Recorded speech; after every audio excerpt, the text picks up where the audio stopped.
მგონია რომ დღეს სამყარო არის მულტიპოლარული და აღარ არის მაგალითად უნიპოლარული როგორიც იყო მაგალითად სევიუმის შემდეგ და ამერიკის შეერთებული შტატები იყო ერთადერთი სუპერძალა არც არის ბიპოლარული არის მულტიპოლარული რამდენიმე ძლიერი პოლუსია მაგრამ რაც მე არ მიმაჩნია რომ ზოგადად ამ შემთხვევაში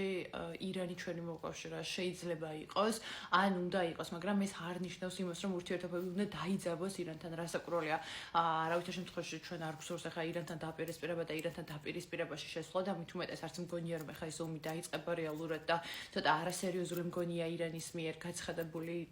ომი გამოცხადებული ამერიკის შეერთებული შტატების ევროპისა და ისრაელის წინააღმდეგ მგონია რომ არც გადაიდგმება ამასთან დაკავშირებით ნაბიჯები და ეს უფრო რაღაც მგონია რომ მგონია რომ უფრო რაღაცა დაჭერბებას თამაშს უფრო გავს და იწევს აშკარად აი ამ დასახელებულ პოლიტიკურ ერთეულებს რაღაც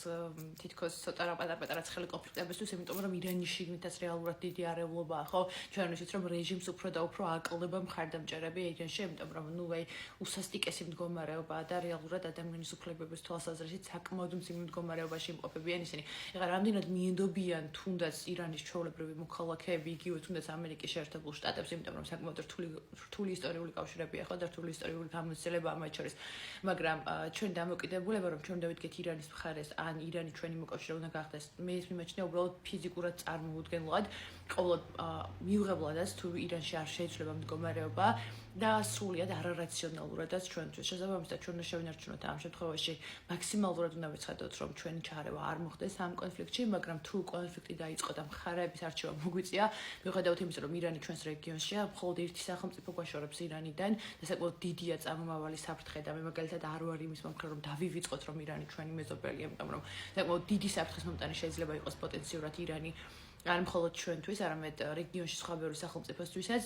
მაგრამ ეს არ ნიშნავს, რომ ირანთან მოკავშირეობა უნდა შეწყდეს. მიუხედავად იმისა, რომ იგივე ტერეფნის თვალსაზრისით და იგივე გამტარობის თვალსაზრისით ჩვენი ინტერესები ამ შემთხვევაში ირანისას უფრო ემთხვევა, ვიდრე მაგალითად სომხეთისას, ხო? მაგრამ